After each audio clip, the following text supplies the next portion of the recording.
Bom dia, meus alunos do nono ano da Escola Dinâmica. Vamos dar continuidade aqui à nossa aula. Na aula passada, a gente trabalhou com o Japão, os aspectos naturais japonês.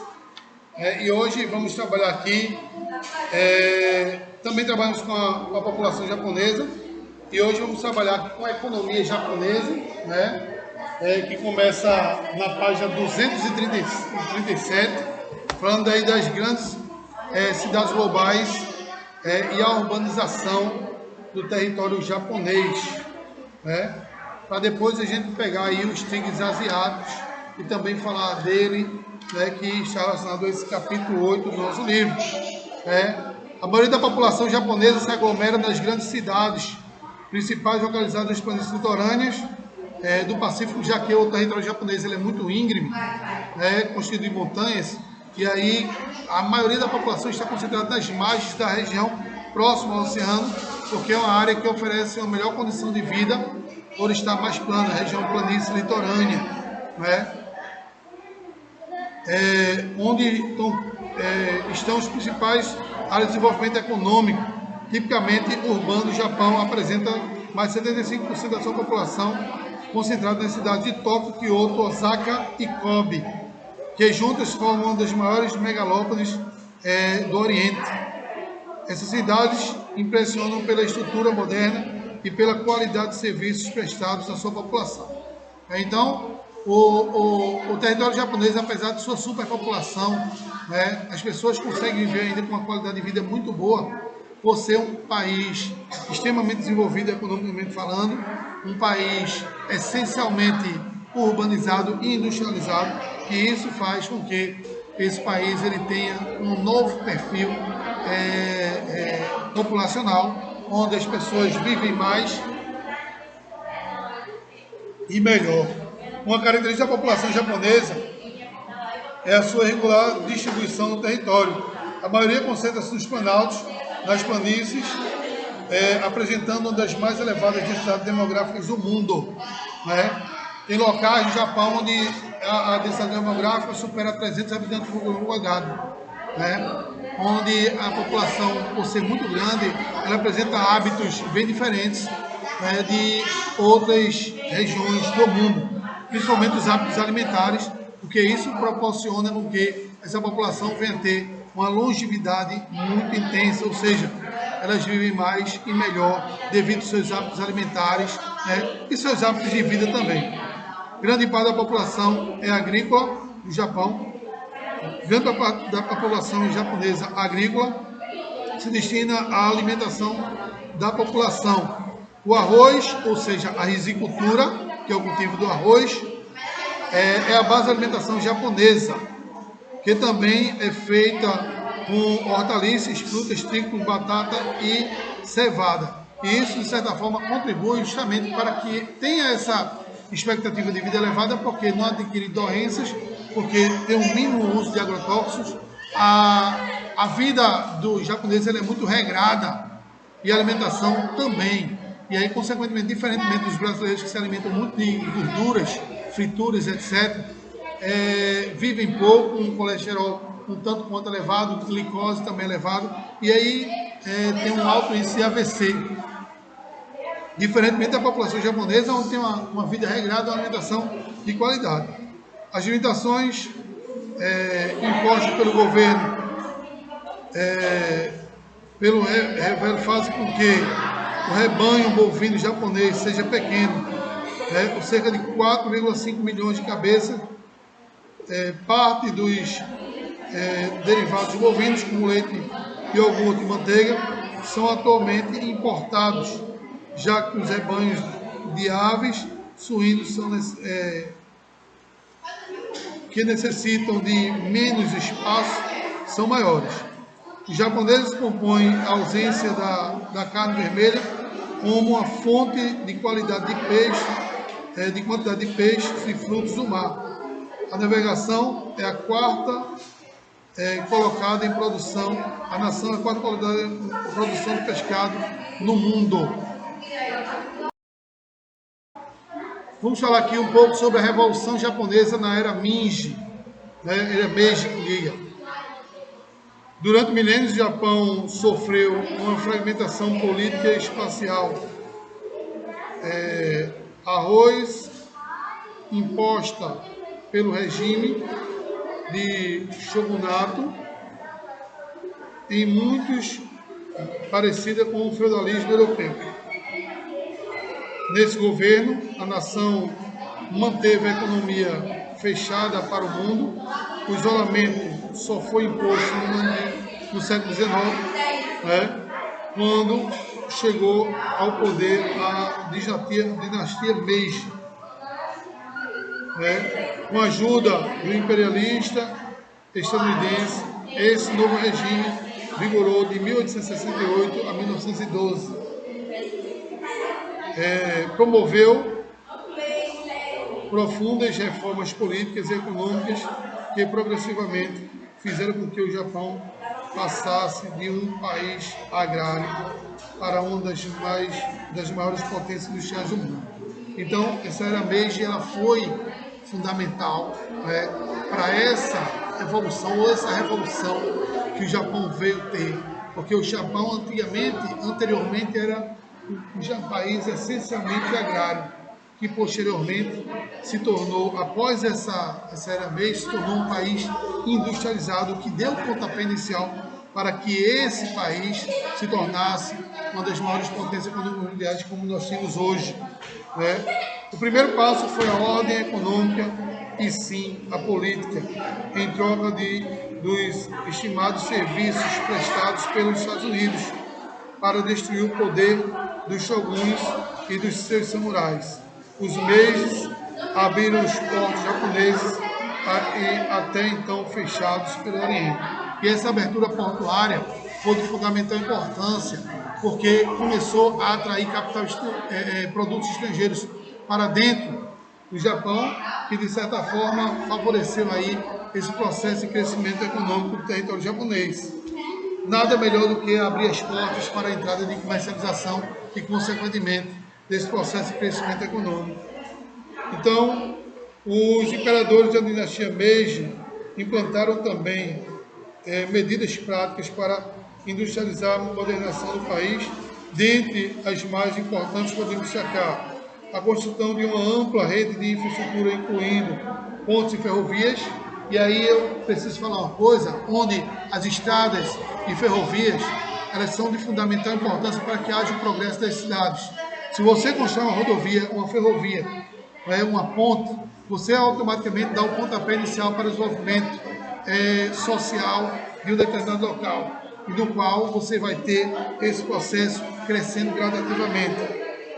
E aí foi nessa era Meiji em que o Japão começou a ter esse progresso, chegando com a construção dessas rodovias e ferrovias. Investimento na construção de indústrias e a produção de base também é outro fator. Se um país ele não desenvolve ou não investe no setor industrial, automaticamente ele vai demorar a se desenvolver. A indústria é de fundamental importância para que haja desenvolvimento. Uma regra dessa aí foi o Brasil, por exemplo. O Brasil teve uma industrialização que ocorreu aqui no Brasil tardiamente, 100 anos após a que ocorreu na Inglaterra. E quando ocorreu no Brasil, a indústria brasileira era uma indústria de péssima qualidade, onde não fazia com que o país se desenvolvesse com o passar do tempo. Quando foi que essa economia brasileira veio crescer? A partir do processo industrial. Justamente quando a gente teve a abertura do mercado nacional para o mercado internacional, deixando as multinacionais ingressarem no Brasil, de forma que esse ingresso das indústrias multinacionais fez com que houvesse uma concorrência. E essa concorrência, de certa forma, ela fez com que a indústria brasileira melhorasse sua produtividade e passasse a ser bem aceita também no mercado internacional, fazendo com que o Brasil passasse a exportar ainda mais produtos industrializados, atraindo capital estrangeiro para dentro do nosso país, fortalecendo assim a nossa balança comercial. E aí, por isso que a indústria ela é de fundamental importância para que você tenha um país que venha se desenvolver. Investimento em áreas sociais estruturadas, como a saúde, ou seja, o setor terciário da economia, principalmente na educação, para o desenvolvimento de uma mão de obra saudável, com boa qualificação e de experiência com atividades econômicas até então estranhas para a população. Então, o investimento na área de saúde e educação é primordial se você quer que um país se desenvolva, principalmente na educação. A educação ela é muito importante no Japão. Para você ter ideia, o professor é uma sumidade japonesa que até o imperador se curva para o professor. Enquanto em outros lugares do mundo, como é o caso do Brasil, os professores não são nem respeitados pelos próprios alunos. E eu digo uma coisa, eu descobri, depois de 20 anos de sala de aula, que não existe um professor bom no Brasil, não. Porque se o aluno tira uma nota 10, o aluno é excelente. Agora, se ele tira uma nota 0, o professor não presta, não está ensinando bem. Então, não existe professor bom. Né? Infelizmente, essa é a realidade que nós temos no nosso país. Onde em outros países, não. A cobrança é feita em cima do aluno e não do professor. A imposição do shintoísmo, religião que prega a extrema disciplina e obediência ao superior, e que transformou automaticamente o imperador em um chefe sagrado do Estado-nação, recentemente criado. Então, o shintoísmo ele também foi de fundamental importância, onde deu como imperador uma das maiores figuras de importância na política japonesa, digamos assim. Além disso, vários grupos familiares, dominatários e zaibatsus, percebendo bons ventos econômicos que começaram a soprar, passavam a investir pesadamente nas indústrias. Eles foram em brilhões das primeiras indústrias privadas japonesas e formaram um tempo gigantesco do conglomerado empresarial. O crescimento econômico levou o Estado japonês a um grave dilema: a escassez de recursos minerais e energéticos do pequeno arquipélago de vulcânico, que poderia acarretar uma grave crise produtiva. Já no início da sua industrialização, para resolver os problemas, o governo implementou uma ostensiva política imperialista contra os seus vizinhos no continente asiático da bacia do Oceano Pacífico. E aí nós tivemos o chamado milagre econômico japonês no final da Segunda Guerra Mundial. Né? O Japão teve o seu território praticamente destruído pelos bombardeiros aliados, além de ser um período de território ocupado durante conflitos. Apesar disso, a nação japonesa tem hoje uma das maiores economias do planeta.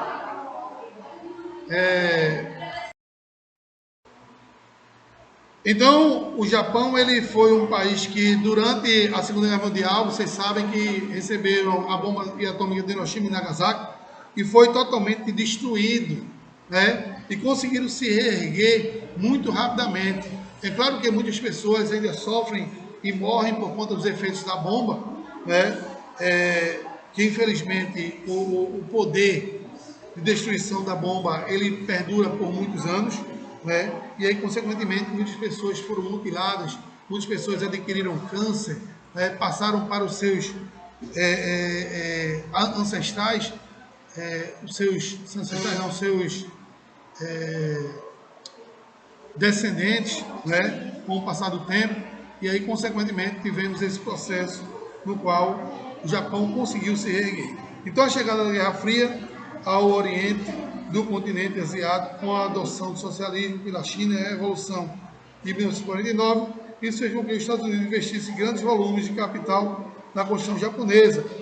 Essa ajuda foi denominada Plano Colombo, que correspondeu ao que foi o Plano Marshall, da mesma forma, que o Plano Marshall foi um processo de investimento ou de empréstimo financeiro para a reconstrução da Europa. O Plano Colombo, os Estados Unidos emprestou dinheiro para a reconstrução do Japão. Não é? E aí,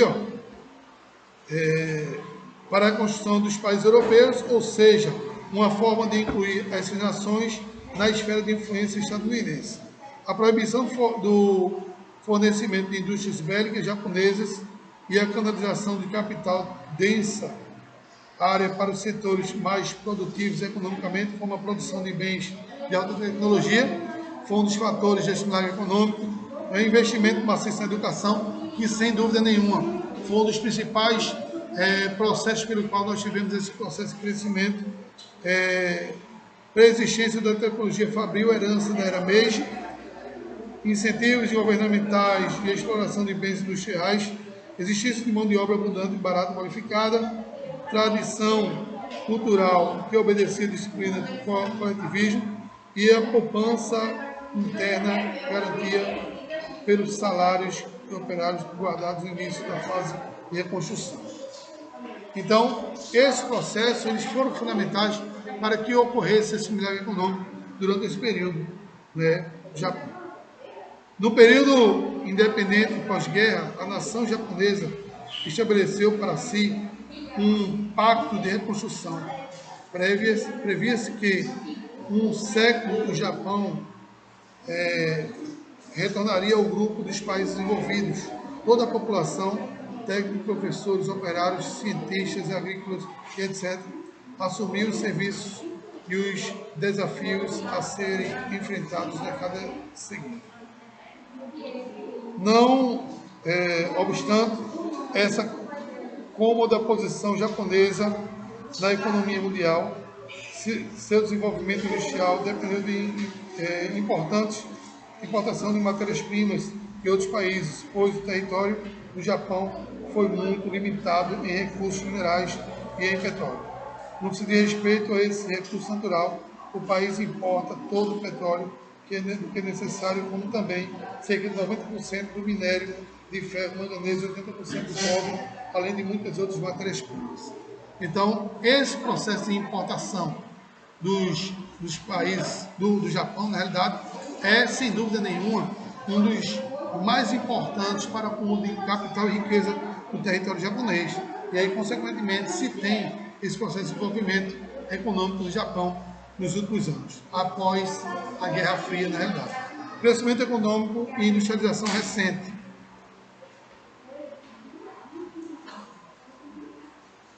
De forma vertiginosa, o Japão se tornou a segunda economia do planeta no final da década de 80, passando a rivalizar novamente com os Estados Unidos com a área econômica, agora não apenas na bacia do Pacífico, mas em todo o mundo. Na última metade do século XX, foram realizados investimentos maciços em geração de energia elétrica e termoelétrica. Esse fator, conjugado com forte protecionismo estatal, elevou o Japão à condição dos maiores produtores mundiais de aço, automotivos, navios, automóveis, na realidade, navios, eletrodomésticos, máquinas elétricas e não elétricas, alimentos, bem como a produção têxtil, em que só é superado pelos Estados Unidos e pela Itália. Então, tudo isso fez com que o Japão se tornasse essa economia que nós temos hoje, que é exemplo para o mundo inteiro. É claro que a população do Japão também trabalha muito. A população japonesa é uma população que vive para o trabalho, né? É praticamente 24 horas por dia trabalhando, sem descansar, para que o país se desenvolva cada vez mais. Essa é a realidade do povo japonês. Inicialmente, os recursos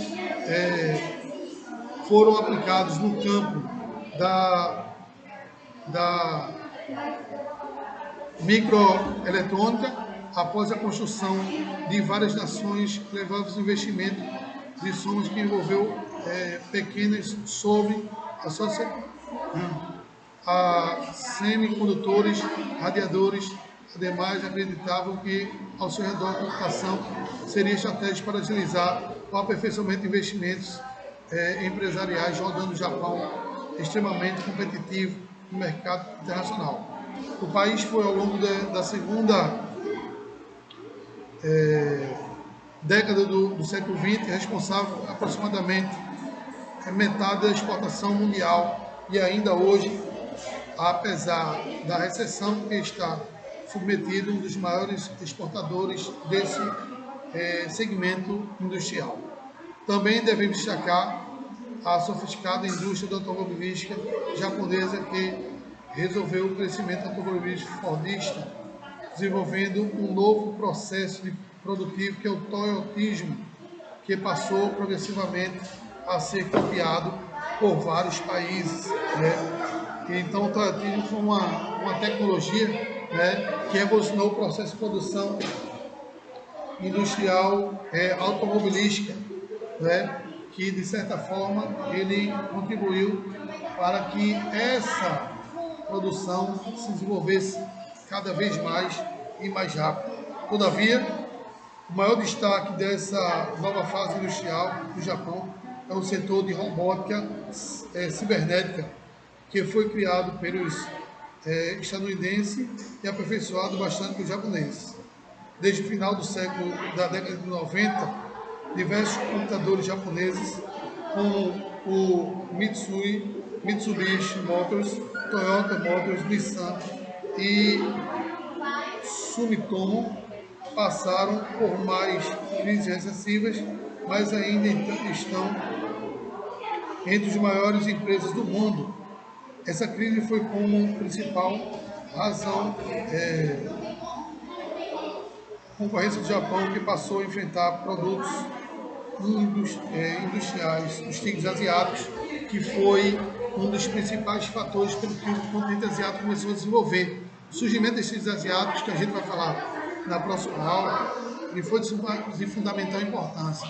Os tigres asiáticos são países de economia agressiva, né, que crescem assustadoramente, né?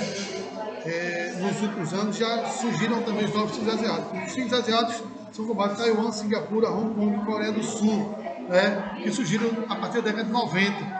E isso, de certa forma, promoveu um crescimento bem considerável do território asiático, que a gente vai falar na próxima aula, já que o nosso tempo está um pouco curto, né, para a gente falar dele, já que o assunto dos tigres asiáticos é muito grande. Ok? Então, gente, eu vou encerrando por aqui, né? Na próxima aula a gente vê os tigres asiáticos e aí a gente conclui essa parte, esse capítulo 8, se der para concluir também na próxima aula. Um beijo a todos, um abraço, que Deus abençoe e tenha um excelente fim de semana.